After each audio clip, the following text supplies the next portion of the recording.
자, 우리가 계속해서 베드로 전서를 강의를 합니다. 그러다 이제 저녁 예배가 7시에서 2시로 이렇게 바뀌어졌죠. 그래서 앞으로는 2시 예배를 드리면서 또 부목사님, 전도사님 돌아가면서 설교를 좀 같이 나누어서 해야 되겠다, 그런 생각을 가졌어요. 오예배 드리면서 달라진 게 있어요. 뭐가 달라졌느냐? 설교 시간이 짧아졌다는 겁니다. 그래서 되도록이면 저도 좀 짧게 하려고 그래요. 그래서 오늘은 고난을 이기는 복된 생활이라 우리가 베드로전서를 지금 강의하고 있는데, 베드로전서 3장의 주제가 뭐냐? 3장의 주제는 고난의 축복이라는 거예요.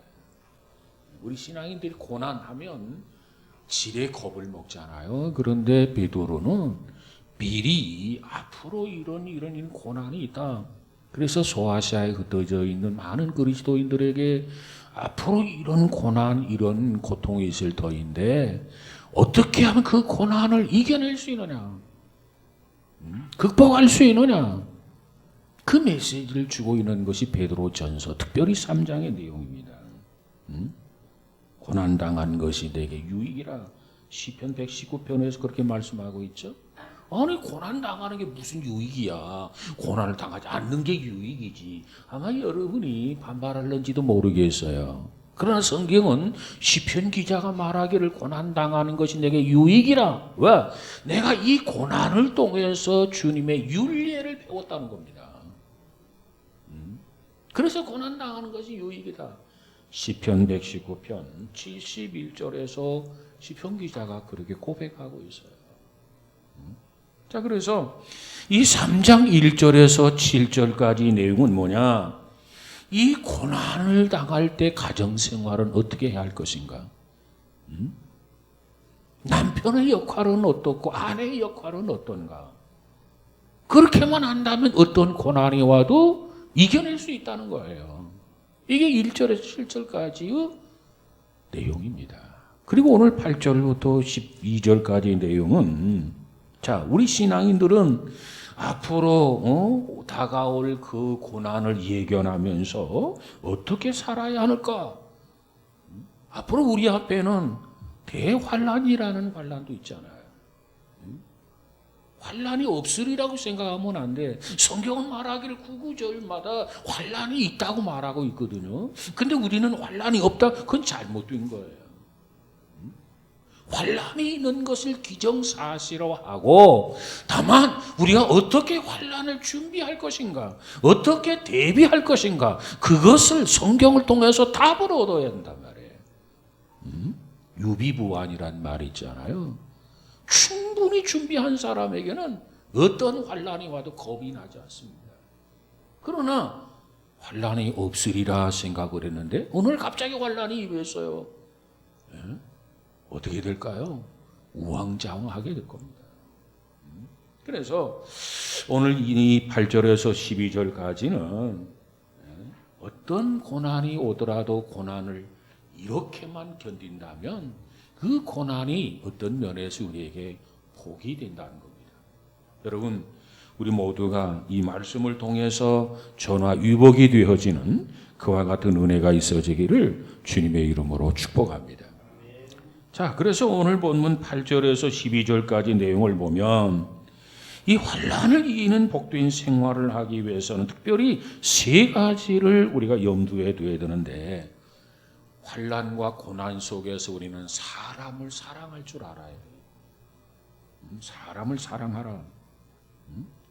사실 이것이 고난을 이길 수 있는 가장 축복된 생활이라는 겁니다. 사람을 사랑하라는 거예요.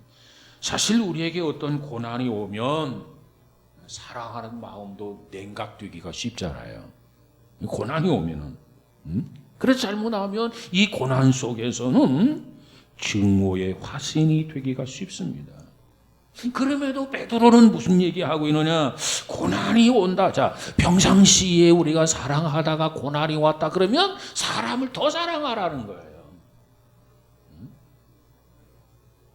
자, 그러면 이 사람을 사랑함에 있어서 특별히 오늘 8절에서 12절까지 세 가지 측면을 강조하고 있는데 먼저 언급하는 게 뭐냐면 형제사랑. 지난주에 잠깐 언급을 했죠. 형제사랑. 이 형제사랑은 특별히 부가적으로 네 가지를 또 언급해 주고 있어요. 뭐라고 설명하고 있느냐? 형제사랑에 대해서. 자, 8절 한번 다시 볼까요? 시작. 마지막으로 말하노니 너희가 다 마음을 같이하여 동정하며 형제를 사랑하며 불쌍히 여기며 겸손하며. 그래서 자, 형제를 사랑하는데 어떻게 사랑하라는 거냐? 마음을 같이 하라는 겁니다. 마음을 같이 하라. 일치를 이루라는 거지, 일치. 사실 여기서 일치라고 하는 말, 같이 한다고 하는 말, 헬라어에 보니까 효모라고 합니다. 효모라고 하는 말은 무슨 뜻이냐면 질적인 일치와 동질성을 가리킵니다. 동질성, 일치, 하나 되라는 거죠. 하나 되라는 거죠. 자, 우리가 고난 속에서도 우리 마음이 갈라지면 안 돼요. 이 고난 속에서 가정에 고난이 오든 교회에 고난이 오든 어떤 역사의 시점에 고난이 오든 우리는 일치를 이루어야 된다는 겁니다. 하나가 되어야 된다는 거죠. 어떤 면에 하나가 되어야 되느냐? 본질적인 면에서 하나가 되어야 된다는 거죠. 여러분, 가와만사성이란 말을 여러분 들어보셨을 거예요. 가와만사성. 힘들고 어려울수록 나뉘어지면 더 힘들어져요. 더 극복을 못해요. 이겨낼 수가 없어요. 그런데 평상시에 하나 되었다. 그런데 고난이 왔으면 더 하나가 돼야 돼. 이건 뭐 가정도 마찬가지고 형제간에도 마찬가지고 교회도 마찬가지고 이 나라도 마찬가지예요. 이 본질적인 것에 대해서는 일치를 이루어야 돼. 본질적인 것이 나뉘어지면 안 된다는 겁니다. 자, 주님을 위해서 살겠다, 복음을 위해서 살겠다, 교회를 위해서 살겠다. 이 부분에 대해서는 우리 모두가 하나가 되어야 돼. 여기에 다른 의견이 있어서는 안 됩니다. 다만 중요한 것은 비본질적인 것은 다를 수 있다는 거예요. 하나님을 위해서, 교회를 위해서 사는데 그 방법론은 다를 수 있다는 겁니다. 그 방법론까지 하나가 된다? 그건 쉽지 않은 거예요. 그건 불가능한 거예요. 그래서 여기서 말하고 있는 것은 이 고난이 오고 역경이 오고 시련이 올수록 우리의 본질적인 것은 신앙 고백을 중심으로 해서 일치를 이루어 가야 한다는 거죠. 그런데 방법론은 달라도 된다. 방법론은 달라도 된다라고 하는 말은 방법론의 차이가 있는 것을 인정해 주라는 거죠. 방법론의 차이가 있는 것 가지고 시비하면 안 돼요. 그건 다를 수가 있단 말이에요. 여러분, 밥을 먹는데 어떤 사람은 하얀 쌀밥을 좋아할 수도 있고 어떤 사람은 현미밥을 좋아할 수도 있잖아요.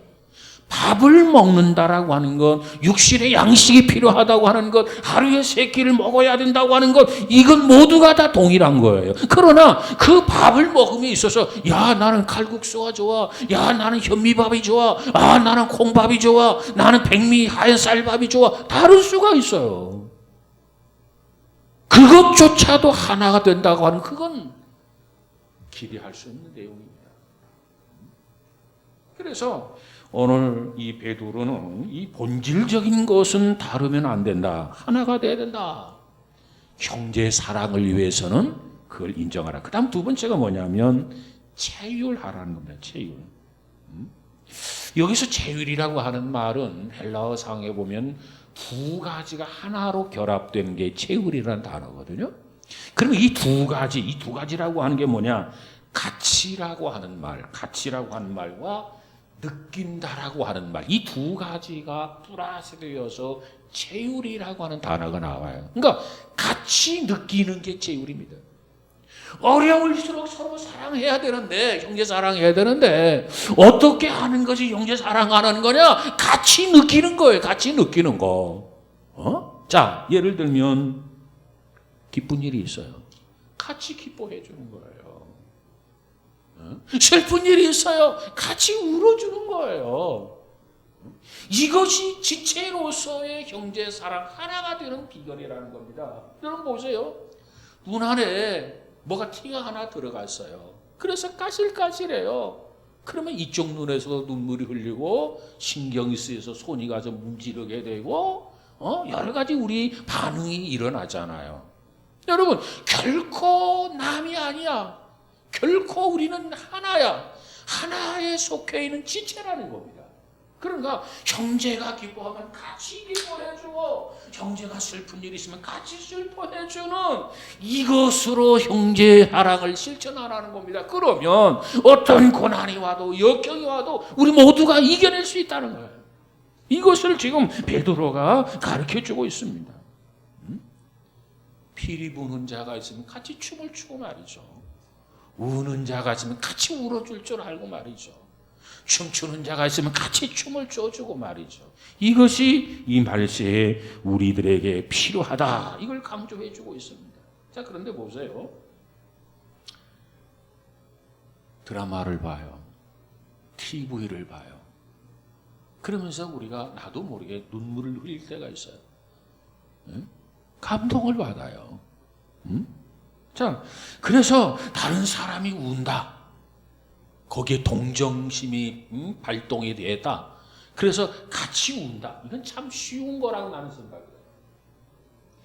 같이 느끼는 것 중에 이건 그래도 쉽다고 생각을 해요. 자, 저거 불쌍하다, 저거 안 됐다. 여러분 보면 요즘 TV에 보니까 그 뭐 무슨 군내 버스인가 어디가 기아 대체 그 몇 군데에서 아프리카 광고를 개가면서 한 달에 10,000원씩 20,000원씩 하면서 TV 자꾸 나오잖아요. 그거 볼 때 참 안 됐다. 어떻게 사람이 저렇게 어렵고 저렇게 힘들고 피골이 상처뺐을까? 참 마음이 아파요. 그리고 어떤 부분들을 보면 우리 감동을 받아가지고 나도 모르게 눈물이 글썽글썽 하잖아요. 이건 쉬워요. 근데 어려운 게 있어요. 기쁜 일이 생겼을 때 같이 기뻐해 주는 거. 이거 쉬운 거 아니에요. 여러분, 우리 말에 무슨 얘기가 있습니까? 사촌이 뭘 사면? 논을 사면, 땅을 사면 뭐가 아프다? 배가 아프다. 여러분, 같이 느낀다고 한다면 땅을 샀다, 논을 샀다 같이 기뻐해 줘야 할 일이에요. 좋은 일 있다 그러면 뛰어가가지고 말이야 반갑게 말이지 축하한다고 막 참 잘 됐다고 말이지 이렇게 같이 기뻐해주고 그래서 기쁨을 더 배가시켜야 되는데 이게 쉬운 게 아니라니까요. 이거 말로는 굉장히 쉬운 것 같아. 그러나 실제적으로는 어려워. 은근히 배가 아파. 기분이 썩 좋지 않아. 은근히 화가 나. 괜히 시기심이 생겨. 여러분, 이런 마음을 가지고는 고난을 이겨낼 수가 없고 고난 속에서 형제 사랑을 실천할 수 없다는 거예요. 우리는 무엇보다도 힘들면 힘들수록 어려우면 어려울수록 형제가 잘 되는 걸 보면 정말 마음에서부터 우러나와서 박수를 쳐주고 정말 같이 즐거워해주고 같이 노래도 불러주고 케이크라도 사서 잔치도 열어주고 하는 이런 자세, 이런 마음이 필요해. 그럴 때 위기를 극복하고 고난을 극복해 나갈 수 있다는 거예요. 체율 같이 느낀다. 너는 너고 나는 나다? 지혜로운 것 같죠? 그건 결코 지혜로운 게 아닙니다. 한 지체인데 우리는. 주님은 교회의 머리가 되시고 우리 모두는 다 지체인데 지체라고 한다면 같이 느끼고 같이 슬퍼하고 같이 기뻐해야 할 일이 아닌가 그 말이에요. 그래서 베드로는 이 점을 강조하면서 같이 슬퍼하고 같이 기뻐하라 체유를 강조했고요. 그 다음에 세 번째로는 불쌍히 여기라는 겁니다. 불쌍히 여기라. 여러분, 형제 사랑하기 위해서 항상 불쌍히 여기는 마음을 전제로 해야 형제를 사랑하는 것이 가능하다는 거예요. 자, 우리가 성경을 보면은 하나님의 속성 가운데 제일 강조되는 부분이 있어요. 그게 뭐냐면 불쌍히 여기시는 속성입니다. 불쌍히 여기시는 속성. 하나님은 우리 인간을 볼 때 항상 불쌍히 여깁니다. 하나님은 우리 인간을 보시면서 항상 긍휼히 여기시는 하나님이세요. 그래서 우리가 하나님 앞에 기도할 때 뭐라고 기도합니까? 뭐라고 기도해요? 긍휼이 풍성하신 하나님. 그래요. 왜? 하나님이 우리를 불쌍히 여기고 하나님이 우리를 긍휼히 여길 때 우리가 하나님 앞에서 뭔가 할 수 있다 그 말이에요. 하나님 그 엄격한 기준을 가지고 잣대를 대면 우리는 하나님 앞에서 길을 펼 수가 없어. 내놓을 게 아무것도 없어. 그저 칭찬이 아니라 매사에 책망받을 수밖에 없는 그런 상황이란 말이에요. 그렇기 때문에 하나님 앞에 한 주 동안 살아가면서도 뭔가 하나님의 뜻을 거역하고, 물론 알면서도 거역하고, 모르면서 거역하고, 거역한 것이 태반이요. 그렇기 때문에, 그걸 알기 때문에 기도할 때마다 첫 마디가 긍휼이 풍성하신 하나님, 이렇게 하나님 앞에 우리가 기도하게 되는 것입니다. 여러분, 우리가 복음서에 보면 수많은 이 방황하는 사람들을 놓고 볼 때 예수님께서는 어떻게 보셨습니까? 저들을 모두가 다 불쌍히 여기셨어요. 그 무리들을 모두 다 불쌍히 여기시더라 그랬어요. 그러면 주님께서 모든 사람들을 불쌍히 여기신 것처럼 우리도 이 땅에 살아가면서 많은 사람들을 바라보면서 우리 안에 불쌍히 여기는 마음이 우리 안에 있어야 고난을 같이 이겨낼 수 있어요.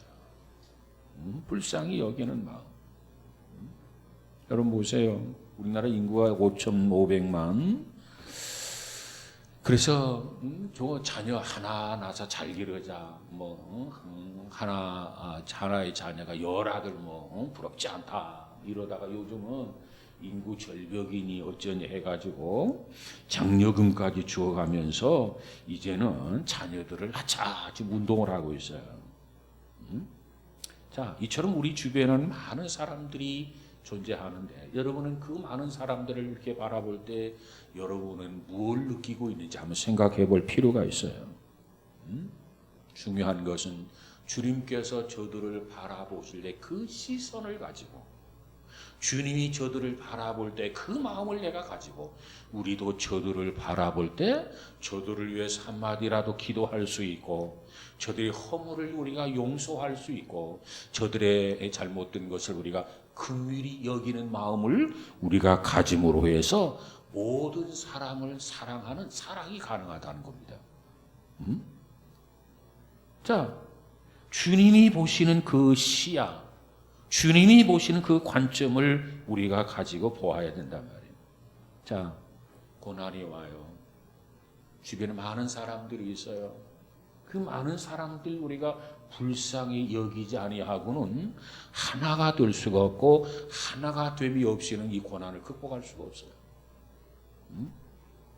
그래서 우리는 상대방의 단점을 보고 자꾸 비난하고 비판하는 이상 하나 될 수가 없어요. 다른 사람을 뭔가 판단하고 심판하려고 하는 그 마음을 가진 이상 우리는 하나가 될 수 없습니다. 하나가 되지 못하면 이겨내지 못하는 거예요. 헤쳐나가지 못하는 거예요. 극복할 수 없는 거예요. 그러면 단점이 있음에도 불구하고, 허물이 있음에도 불구하고 우리가 하나가 되려고 하면은 있는 그대로 받아들여야 돼요. 그대로 받아들이려면 어떻게 해야 되느냐? 그들을 향해서 긍휼히 여기는 마음이 우리 안에 있어야 된단 말이에요.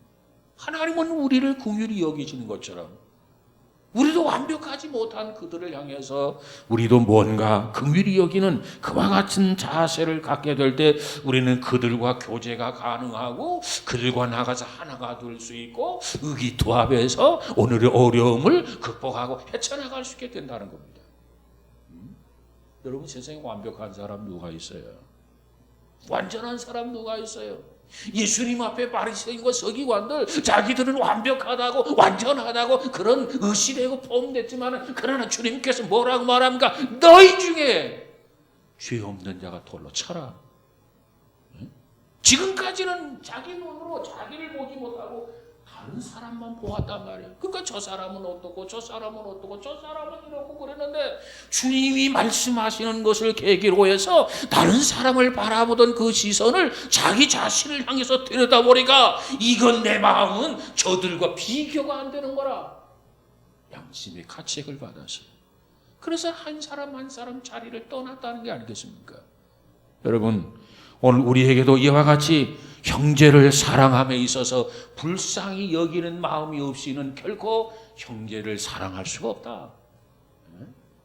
이 마지막 때 고난을 극복하려면 형제를 사랑하고 의기투합의 하나가 돼야 되는데, 그러려면 단점이 있고 허물이 있어도 그 모든 것들을 불쌍히 여기고 포용하는 그와 같은 자세가 있어야 된다 하는 것이 베드로가 주시는 두 번째 답입니다.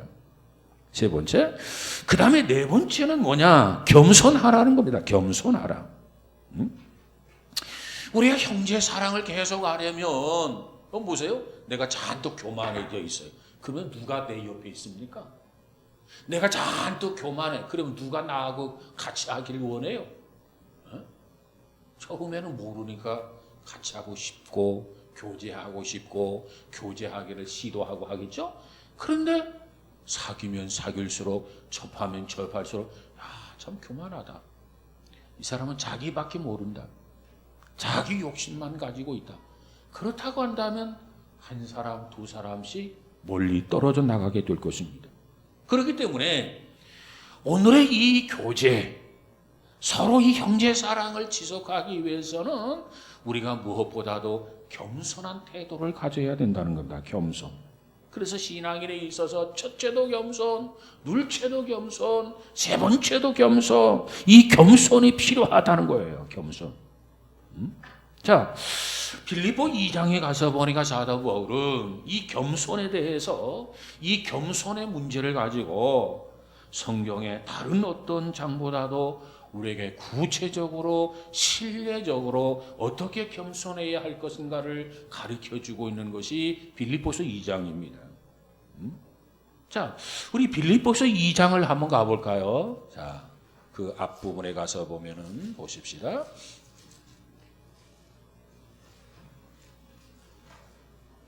빌립보서 2장 320쪽이 되겠네요.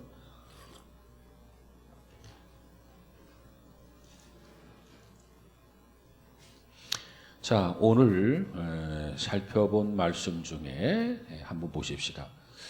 2장 5절 시작. 너희 안에 이 마음을 품으라. 곧 그리스도 예수의 마음이니. 그래서요. 이 겸손에 대해서 어떤 것이 겸손인가? 이 겸손에 대해서 언급하고 있는데, 이 마음을 품으라. 곧 그리스도 예수의 마음이다. 그래서 예수님이 가지신 그 겸손을 지금 설명해 주고 있어요. 그러면 예수님의 그 겸손은 어떤 겸손이었느냐? 6절 7절 한번 가볼까요? 시작. 그는 근본 하나님의 본체시나 하나님과 동등됨을 취할 것으로 여기지 아니하시고 오히려 자기를 비어 종의 형체를 가지사 사람들과 같이 되셨고. 그래서 여러분, 예수님의 이 겸손은요 보통 겸손이 아닙니다. 예수님의 자기 낮추심은요 한 단계 이렇게 낮춘 게 아니에요. 이것이 예수님의 그 낮추심, 예수님의 그 겸손을 뭐라고 했냐면 6절에 그는 근본 하나님의 본체시나. 하나님이란 말이에요. 하나님. 근데 그 하나님이 뭐라고 말씀하고 있습니까? 하나님과 동등됨을 취할 것으로 여기지 아니하고, 하나님과 동등하신 그 예수님, 하나님의 본체시라는 거예요. 하나님과 동등되신데 그분은 자기를 비워서 그 다음에 사람으로 나타나셨다. 이렇게 해도 대단한 건데, 오늘 이 말씀은 지금 뭐라고 말합니까? 바울이 자기를 비워 종의 형체를 가져. 하나님이 사람이 되는 것도 위대한 건데, 엄청난 겸손인데, 하나님이 사람 중에서도 노예, 종의 형체를 가지고 이 땅에 오셨다는 거예요. 이 겸손을 보여주면서 샘플을 예수님을 설정해서 그 높으신 하나님이 인간에 둔 것도 위대한 건데, 인간이 아니라 인간 중에서도 노예로 종의 모양으로 이 땅에 오셨다고 하는 것을 가지고 겸손을 말해주고 있습니다. 이게 겸손입니다. 이게 겸손.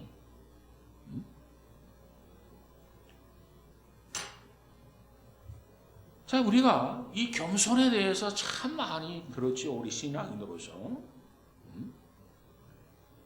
어떤 것이 겸손이냐? 보통 우리가 생각하기로 우 집사님, 권사님 허리를 굽신굽신 하면서 쩔쩔매고 이걸 겸손이라고 우리가 생각하기가 쉬워요. 이게 겸손입니까? 이건 겸손이 아니라는 거예요. 이것이 겸손이라고 생각한다면 이건 잘못된 겸손이라는 겁니다. 우리는 겸손에 대해서 바로 알아야 할 필요성이 있어요. 이 겸손은 우리의 외형적인 어떤 형식을 통해서 저 사람은 겸손하다, 저 사람은 겸손하지 못해, 그렇게 판단하지 말자는 겁니다. 외형적 행동, 외형적 모습에 두고 겸손에 대해서 우리가 적용하지 말자는 겁니다. 성경은 그러한 겸손에 대해서 어떤 자세를 보이나 혐오한다는 거죠. 혐오한다. 어떤 외형적인 형식에서 겸손을 찾지 말자는 거예요. 여러분, 예수님께서 외형적인 형식으로 우리에게 겸손함을 보여주었습니까? 아니라는 거예요. 하나님이 인간을 오는 것처럼 보여주고 끝난 게 아니에요. 인간 중에서도 종으로 오셨단 말이에요. 종, 노예로 오셨단 말이에요. 그 역할을 감당하셔서 예수님이 뭐라고 말한가? 인자가 온 것은 섬김을 받으려고 온 게 아니라 섬기려고. 왜? 종이 아니고는 섬길 수가 없거든요. 섬기려고 오신 거예요. 이게 예수님이에요. 우리는 여기서 진정한 겸손의 의미를 바로 알아야 될 것입니다. 그런데 고개 굽고 보면 집사님 겸손, 이건 겸손이 아니라는 거예요.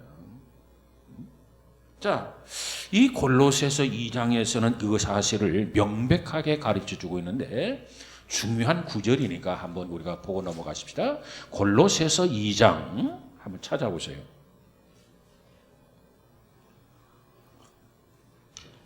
골로새서 2장 18절.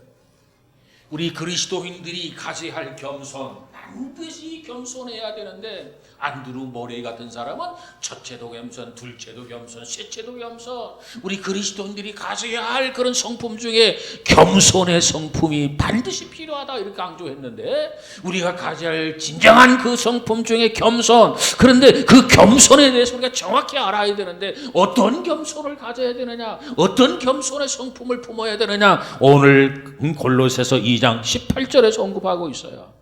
한번 읽어볼까요? 시작. 아무도 꾸며낸 겸손과. 다시 한번 볼까요? 시작. 아무도 꾸며낸 겸손과. 꾸며낸 겸손, 위선적인 겸손이 있다는 거예요. 위선적인 겸손. 그건 진정한 겸손이 아니라는 거예요. 그러니까 외형적인 어떤 모습에서 겸손을 찾지 말라는 거예요. 그것은 가짜 겸손이라는 거예요. 그건 위선한 그런 위선한 그 겸손이라는 겁니다. 그러면 이 겸손의 정신, 우리는 이 겸손을 어디에서 찾아야 되느냐? 이 겸손한 영성의 핵심은 이미 말한 것처럼 종의 정신입니다. 종의 정신. 종이 되고자 하는 게 겸손이에요. 섬기고자 하는 정신, 섬기고자 하는 자세가 이 겸손이에요. 대우받으려고 하는 게 아니라 내가 누군가를 대우해주고 내가 누군가를 섬겨주고 이게 바로 겸손이라는 거예요. 이 자세가 없다면 겸손 아니라는 겁니다. 상대방을 향해서 높여주고 나는 그 사람을 섬겨주고 필요에 따른 내가 희생하고 이런 자세가 있을 때 그것이 진정한 성경이 말하는 겸손이 그런 마음이 전혀 없어. 내가 왜 섬겨야 돼? 내가 왜 봉사해야 돼? 내가 왜 종로로 돼야 돼?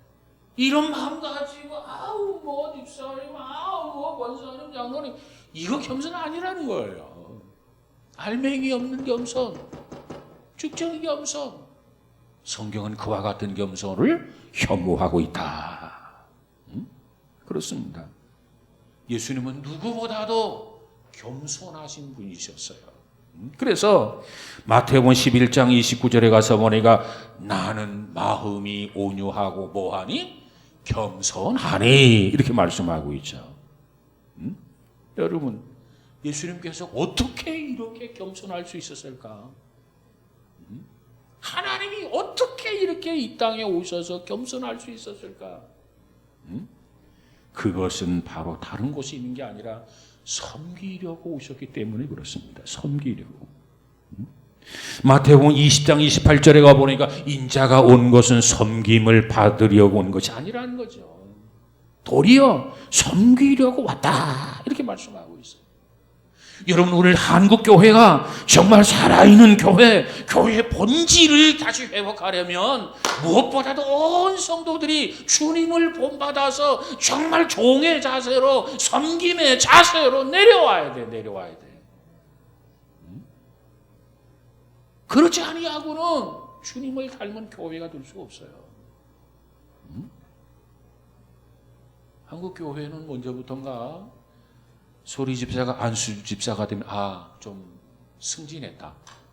안수 집사가 되고 장로가 되면 이제 계급이 한 단계 높아졌다. 아니, 집사일 때 봉사를 열심히 해서 안수 집사가 됐으면 더 섬겨야 되고 더 열심히 내서 봉사해야 되는데 안 해요 이제. 그리고 안수 집사가 돼가지고 장로가 되면 더 섬기고 더 봉사해야 되는데 이제는 장로까지 됐으니까 안 해도 되지. 이런 자세를 가지고 있는 것이 한국교회의 현 모습이라는 겁니다. 진정한 교회가 되려면 진정한 지도자들이 많아야 되고, 진정한 지도자가 되려면 주님을 본받아서 나도 예수님처럼 겸손해야지. 내가 존재하는 이유, 내가 신앙생활하는 이유, 섬기려고 신앙생활한다. 이 목적을 분명히 알아야 되겠어요. 왜? 이게 겸손이라는가요? 예수님이 하시고 마치는 말씀이 얼마나 많았겠어요. 그런데 제자들에게 나는 마음이 겸손하고 온유하니 내게 배우라. 겸손을 배우라고 제자들에게 그처럼 천마디로 강조한 이유가 바로 여기에 있어요. 아무리 신앙이 좋고 아무리 오랫동안 신앙생활에서도 겸손하지 않으면 아무런 의미가 없어. 그 겸손은 혐오하는 겸손이란 말이에요. 혐오하는 겸손.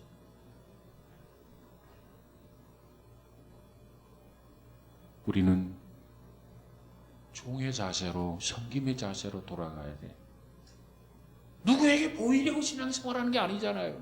하나님 앞에 인정받기 위해서 신앙생활하잖아요. 그런데 하나님의 기준이 그거라는 거예요. 그거.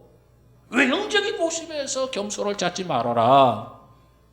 정말 섬김의 자세, 종의 정신, 거기서 겸손을 찾으라는 겁니다.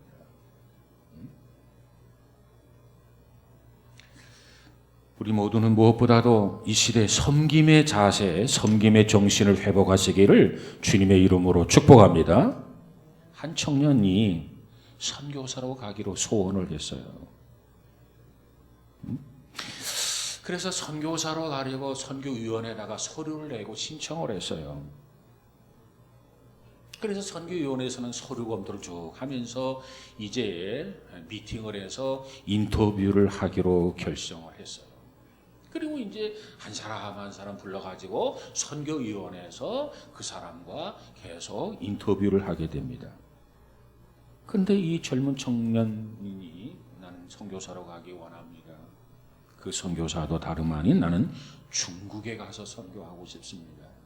중국의 인구가 얼마나 많습니까? 그 영혼들을 불쌍히 여기는 마음을 하나님이 내게 주셔서 그 중국에 가서 선교하기를 원합니다. 근데 선교심사위원들이 그 젊은 청년과 인터뷰를 하면서 모두가 입맛을 따신 거예요. 입맛만 딱 따시면서 결론이 뭐냐면 아직은 좀 부족한 것 같습니다.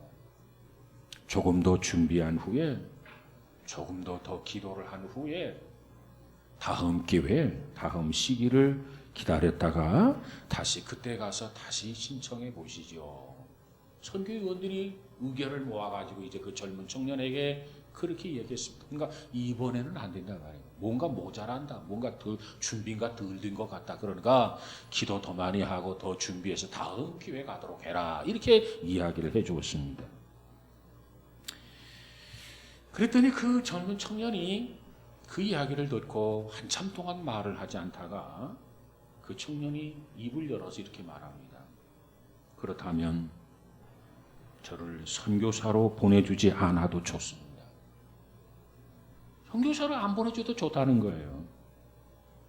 그러나 제가 선교사가 될 수 없다면, 중국에 선교사를 가고 싶은데 내가 선교사가 될 수 없다면 지금 중국에 가서 선교사로 일하고 계시는 분들의 종로로 할 수 있도록 보내주세요.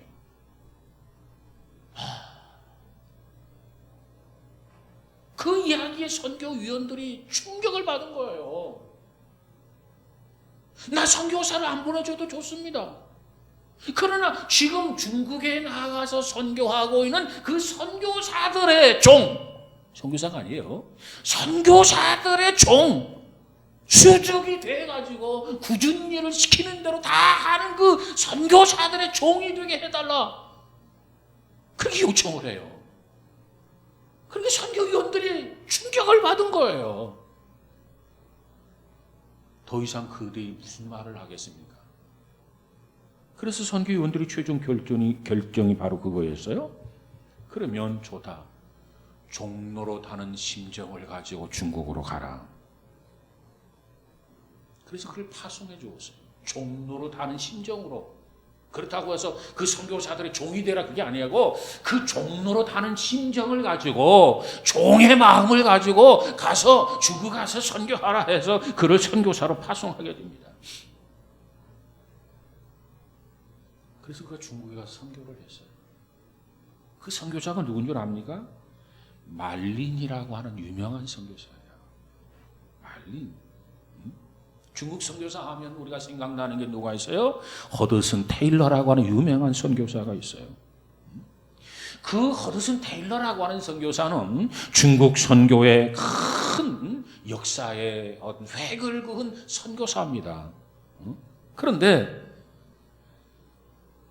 이 말린이라고 하는 선교사는 말 그대로 가서 어떤 위대한 일을 하려고 하는 그런 프로젝트를 만들어 가지고 그걸 실현하고 그런 선교사는 아니었어요. 그저 자기가 말한 그대로 또 선교사가 파송한 그대로 나는 그들의 종로로 타겠습니다. 그랬는데 선교사가 종의 심정으로 가라 해가지고 보내는데 정말 중국에 가가지고 그는 보이는 듯 보이지 않는 듯 그렇게 선교를 하게 됩니다. 그래서 오늘날에는 허드슨 테일러 하면 중국 선교에 위대한 족적을 남긴 사람이라 이렇게 인정을 해요. 그런데 말린이라고 하는 선교사는 아는 사람 별로 없어요. 그런데 선교학자들이 뭐라고 말하느냐 이렇게 이야기합니다.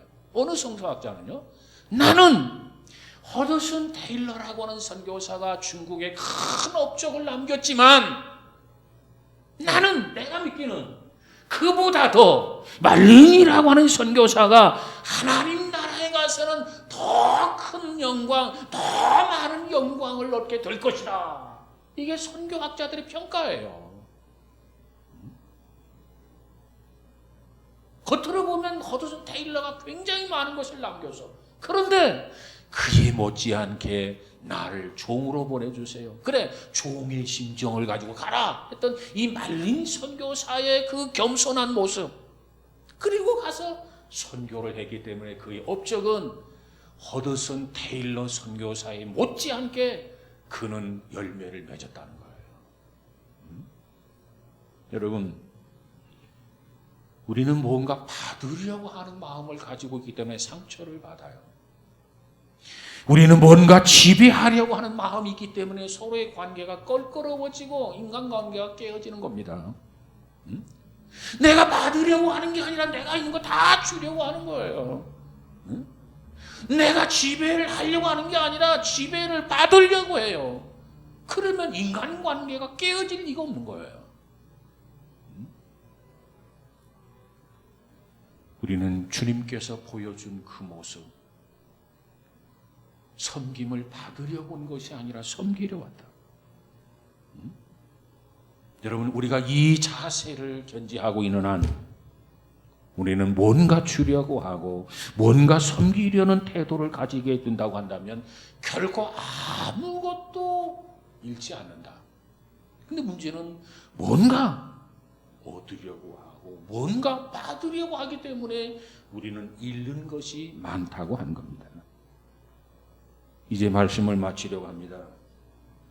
우리 앞에 고난이 오게 될 것이다.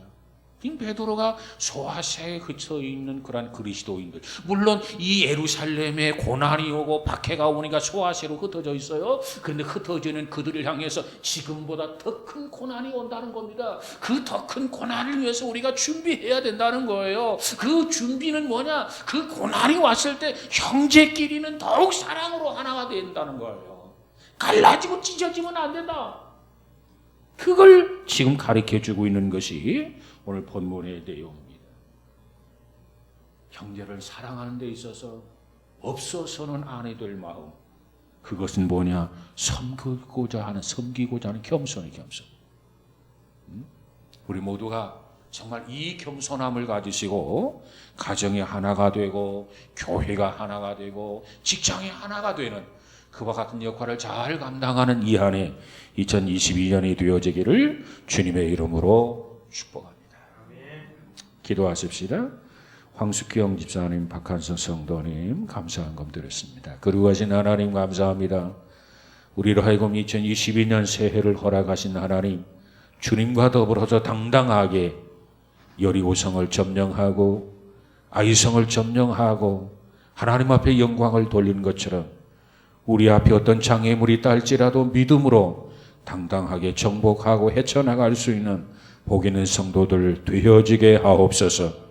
어떤 고난과 역경이 있다 할지라도 하나님 형제 사랑이 변치 않게 하시고 더욱 형제 사랑을 이루어갈 수 있는, 고난을 이겨낼 수 있는, 새 힘을 얻을 수 있는 주의 자녀들, 백성들 되어지게 하옵소서. 특별히 이 밤에도 하나님 앞에 감사한 금들은 손길이 쌓아온데 주여 저의 가정을 지켜주시고 특별히 저의 건강도 지켜주시고 늘 하나님께서 동행해 주셔서 순간순간마다 주의 영광을 보는 귀한 은혜가 있어지게 하옵소서. 몸된 재단에 속해 있는 온 성도들의 사업장, 직장을 축복하시고 육신에도 강건함을 더하여 주옵소서. 예수님 이름으로 기도하옵나이다.